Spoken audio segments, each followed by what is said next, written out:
सभी का, मैं आपके साथ प्रियंका राय। अब करौली की गूंज दिल्ली में भी सुनाई दे रही है। करौली हिंसा को लेकर सियासी बयानबाजी की जा रही है। बीजेपी ने दिल्ली में पीसी करके कांग्रेस को घेरा। बीजेपी ने कांग्रेस पर तुष्टीकरण का आरोप लगाया।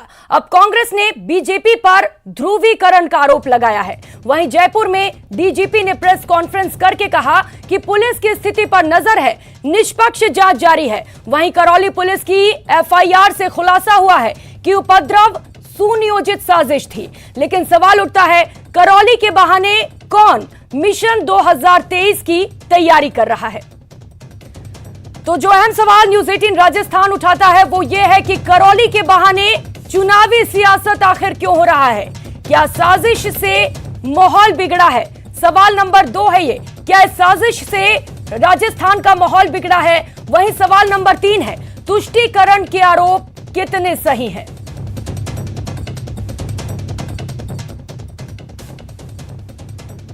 और चर्चा करेंगे। तमाम गेस्ट इस वक्त हमारे साथ जुड़ चुके हैं। स्वर्णिम चतुर्वेदी जो कि कांग्रेस के प्रवक्ता हैं वो हमारे साथ जुड़ चुके हैं। पुनीत कर्नावट जो कि बीजेपी के नेता है वो भी इस वक्त हमारे साथ जुड़ चुके हैं। इसके साथ ही मिथिलेश जैमिनी जो कि वरिष्ठ पत्रकार हैं वो भी आप टीवी स्क्रीन पर देख सकते हैं, इस वक्त हमारे साथ जुड़ चुके हैं। बहुत स्वागत है आप सभी का न्यूज 18 राजस्थान पर।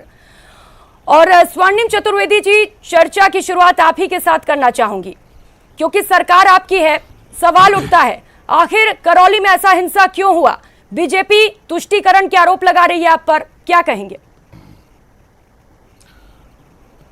देखिए, मैं आपको बताना चाहता हूं, करौली का अगर आप घटनाक्रम देखें, उसमें करौली हिंसा की अगर बात आप करते हैं तो एक दंगा होता है, वहाँ पे दो समुदाय आपस में भिड़ते हैं, मॉब होती है। वहाँ पे ये सब नहीं था। वहाँ पे जो हुआ इसको अगर आप गौर करेंगे, जिसके कारण पुलिस ने ये कहा कि वहाँ पे एक बड़ी साजिश के तहत सुनियोजित तरीके से इस तरह की घटना को अंजाम दे करके दंगा भड़काने का प्रयास हुआ।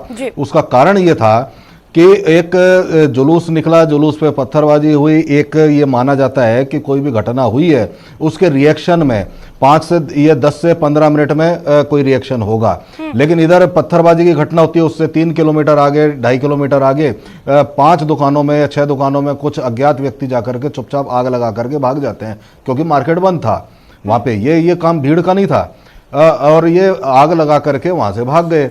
उसके बाद ये चर्चा चालू हुई कि अचानक जब मार्केट बंद है, लोगों में कोई ऐसा सूचना तक नहीं आई किसी घटना की, और ये आग लगा के कौन गए, तो इस पर पुलिस ने तुरंत काबू पाया। वहाँ पे आग पे भी काबू पाया, लॉ एंड ऑर्डर पे भी काबू पाया, और वहाँ पे ये देखा और जब जांच की तो वहाँ पे एक नाम आया जो बड़ा चर्चित नाम है पिछले कई समय से। भारतीय जनता पार्टी के एक बहुत ही चर्चित चेहरे हैं, जिनकी पत्नी तो जयपुर में महापौर हैं, उनकी माँ जो हैं खुद वहाँ पे प्रधान हैं, और खुद वहाँ करौली में सभापति रह चुके हैं, जिनका साजिश में नाम आया। और लेकिन बीजेपी तो कांग्रेस पर तुष्टीकरण के आरोप लगा रही है।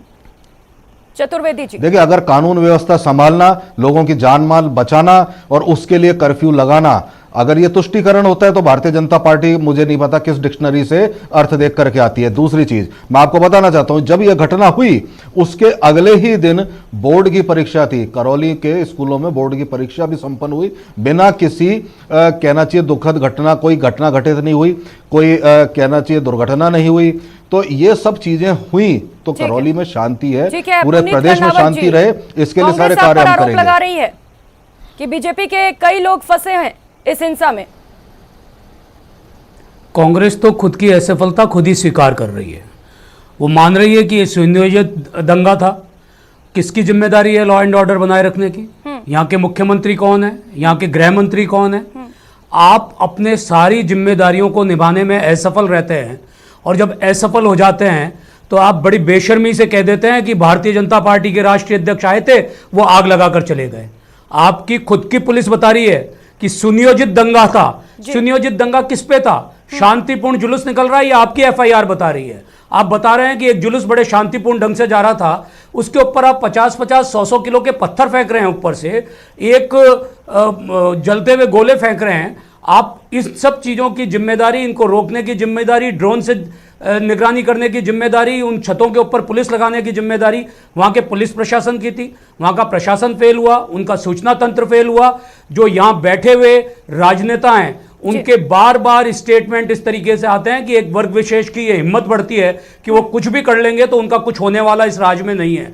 और इसी कारण से करौली के अंदर गरीब लोगों को, मासूम लोगों को न सिर्फ चोट पहुंची है, घायल हुए हैं, उनकी संपदा जली है। और आज भी सरकार बड़ी बेशर्मी के साथ कह रही है कि अगर ये तुष्टीकरण है कि हमने वहां पर कानून का राज स्थापित करने की कोशिश की, तो कानून, ये तुष्टीकरण है। ये तुष्टीकरण नहीं है, आपकी जिम्मेदारी थी कानून का राज स्थापित करने की, जिसमें आप पूरी तरीके से नाकाम हुए।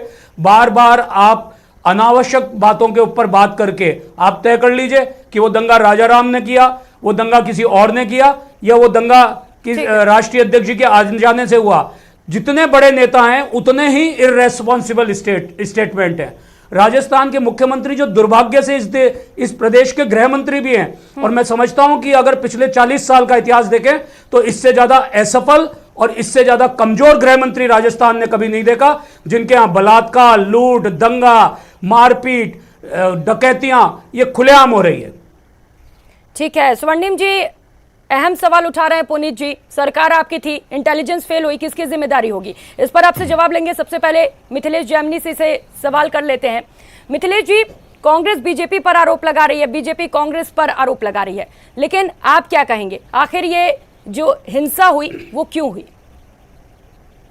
देखिए प्रियंका जी, हिंसा क्यों हुई वो दूर की बात है, लेकिन जो धर्म की हांडी है उस पर सियासत की जो बिरयानी पकना शुरू हो गया है दोनों तरफ से, चाहे बीजेपी हो चाहे कांग्रेस हो। आज जिस तरीके से बीजेपी ने दिल्ली में जो प्रहार किया, उससे करौली वाला मुद्दा, जो नवरात्रों में वहाँ एक गाना चलता था, बढ़ के नीचे चल रही चरखी, रस पीजा लांगुरिया, वो लांगुरिया वाला गीत तो गायब हो गया और वहाँ एक नफरत का जहर फैल गया। और आज दिल्ली से जो प्रहार किया गया, जिसमें राज्यवर्धन राठौड़ ने जिस तरीके से निशाना साधा, वो 2023 नहीं 2024 तक की तैयारी है। उन्होंने साफ कहा कि हिंदू आतंकवादी शब्द किसने दिया? कांग्रेस ने दिया। 1966 में जो नागा साधुओं पर गोली चलाई, किसने चलाई? कांग्रेस ने चलाई। और जो राम मंदिर में हलफनामा दिया कि राम और हनुमान और सीता सब काल्पनिक पात्र हैं। तो कुल मिलाकर जो बीजेपी की तैयारी है वो पूरी हो चुकी है। जो कांग्रेस कह रही है कि पोलराइजेशन हो गया।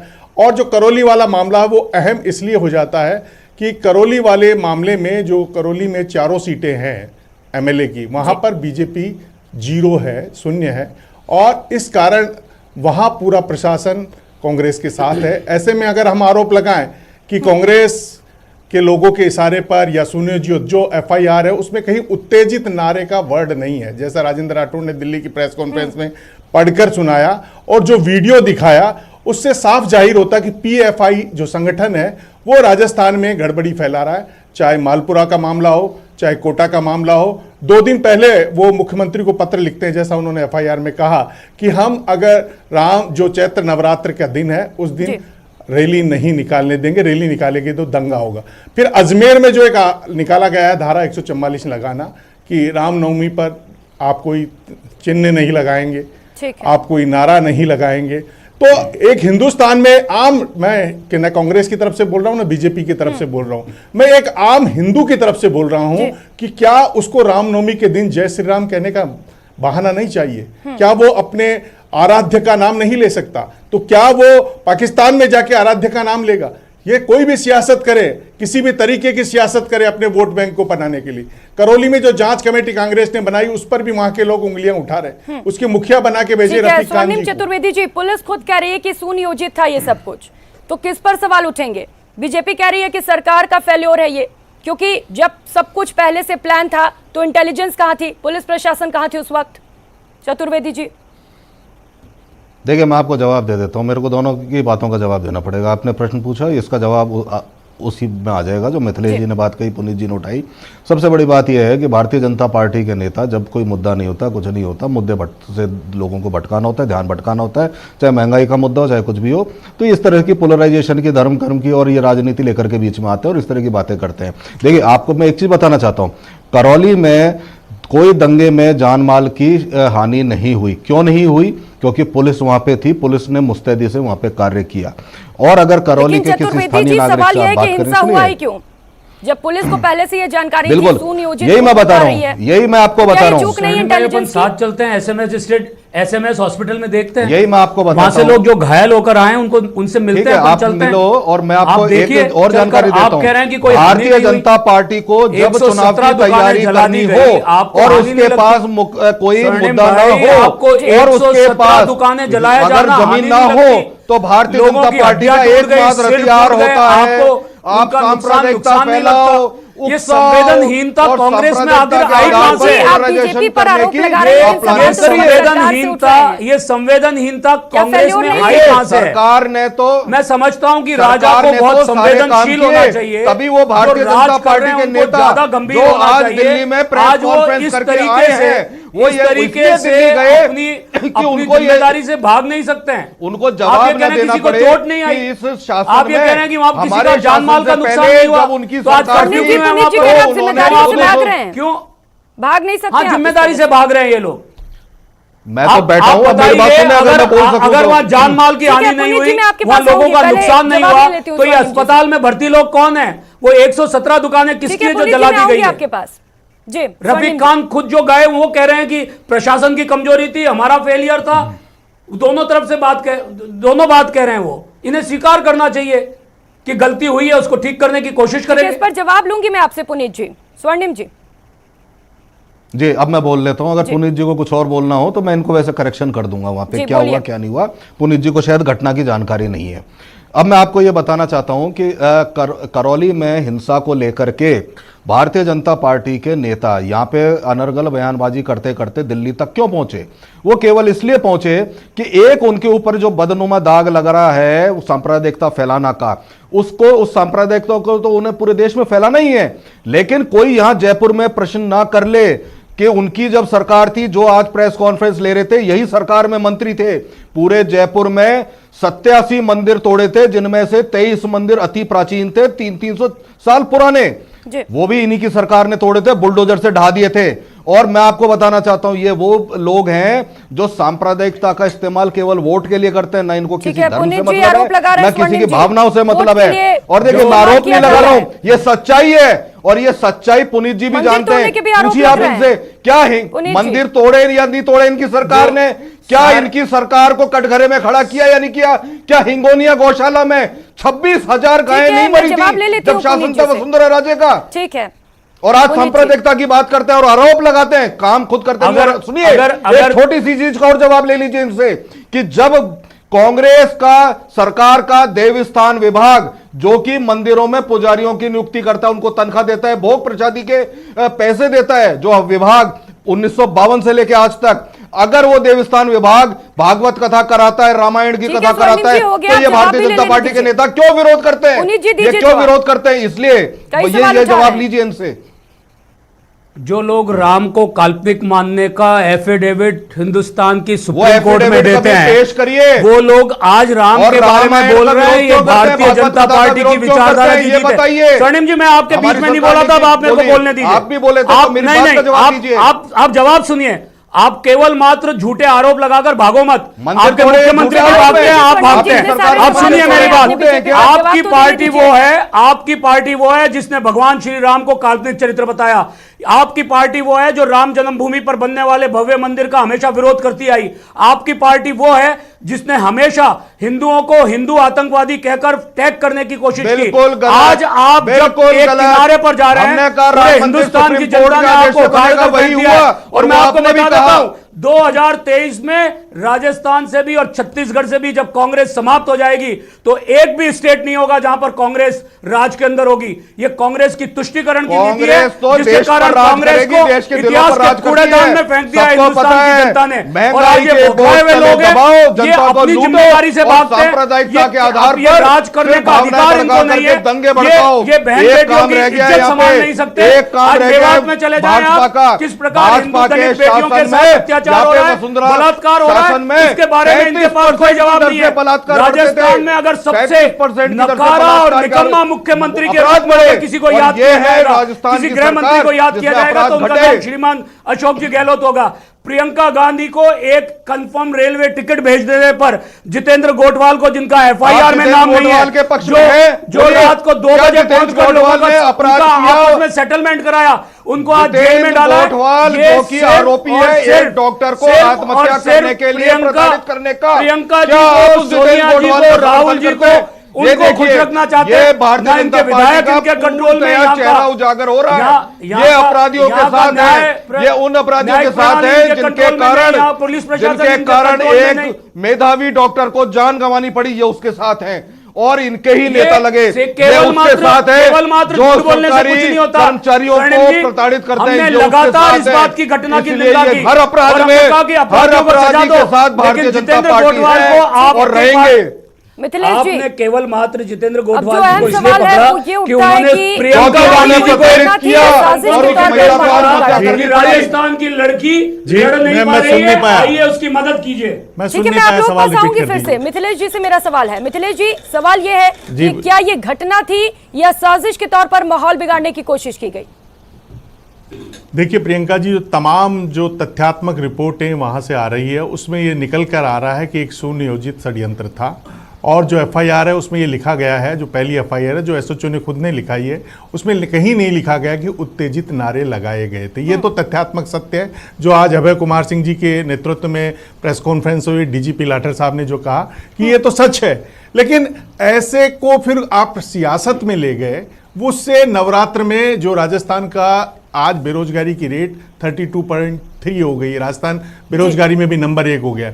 और जो टूरिज्म आता है, जो रिलीजन बेस्ड टूरिज्म है, वो करौली में इस समय पीक पर होता है। नवरात्र में तमाम देश से करौली में कैला मैया और प्रेम की बंसी बजाने वाले, मदन मोहन के दर्शन करने वाले देश और विदेश से भक्त आते हैं नवरात्र में। लेकिन इस बार किसकी नजर लगी उस शहर को कि वो शहर सूना हो गया। सियासतदारों ने ठीक अपनी सियासत चमका ली, चाहे कांग्रेस हो चाहे बीजेपी, लेकिन उस शहर का आम आदमी अपने आप को ठगा सा महसूस कर रहा है। वो थड़ी वाला उसको कोस रहा है, चाहे वो कांग्रेस हो चाहे बीजेपी हो। वो उसने कोरोना के कारण 2 साल से कोई मंदिर नहीं खुले थे, उनको उम्मीद थी कि इस बार टूरिस्ट आएंगे, लेकिन पता नहीं किसने आग लगा दी। तो उनकी बद्दुआएं लगेगी, चाहे वो कांग्रेस हो चाहे बीजेपी हो, चाहे कुछ भी अपनी सियासत चमका लीजिए, लेकिन उस करौली के आम दुकानदार की बद्दुआ लगेगी। उनके बच्चे नवरात्र में मां के दर्शन नहीं कर पाए, पहली बार कर्फ्यू झेला उन्होंने नवरात्र में। तो आप सियासत के चलते किसी मुद्दे को इतना मत उलझाइए। दूसरा, पीएफआई ये राजस्थान के लिए एक खतरनाक साइन है। चाहे आप इसको झालावाड़ की घटना को देख लीजिए, चाहे मालपुरा के लोगों ने प्रशासन को लिखकर दिया कि हम पलायन करने को तैयार हैं, चाहे आप जो जयपुर में जिस समय कावड़ियां निकल रही थी उनके ऊपर जो हमला हुआ उसको देख लीजिए।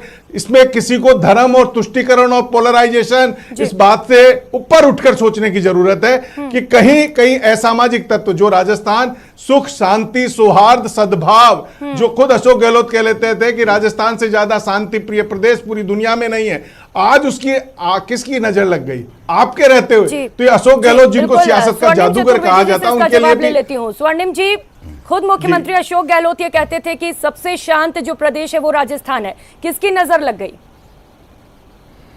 देखिए, आज भी शांत है और शांत ही रहेगा। हमारी सरकार जो है अपने दायित्व का निर्वहन करेगी। भारतीय जनता पार्टी को जितने प्रयास करने हो सांप्रदायिकता घोल क्या जहर घोलने का, लोगों को लड़ाने का, खाई बनाने का, जो कर सकते हैं इनका ये अपना प्रयास करेंगे और हम इनको रोकेंगे और नाकाम करेंगे। ये तय बात है।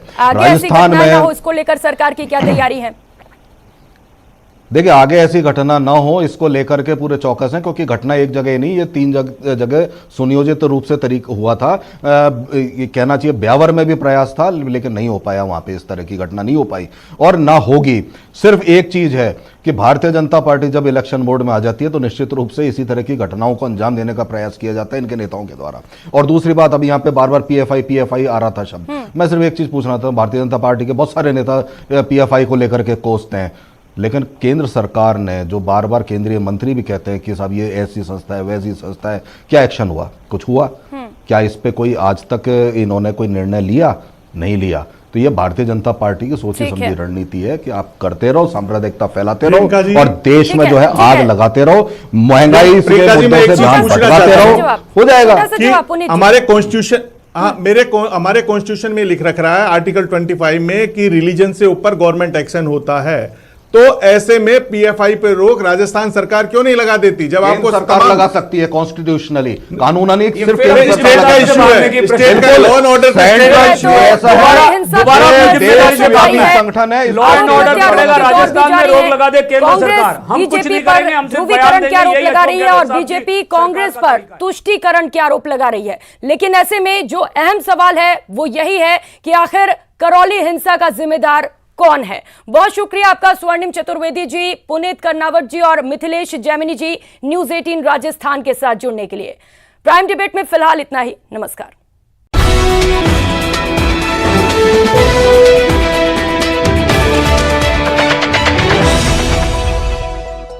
Delicious ice cream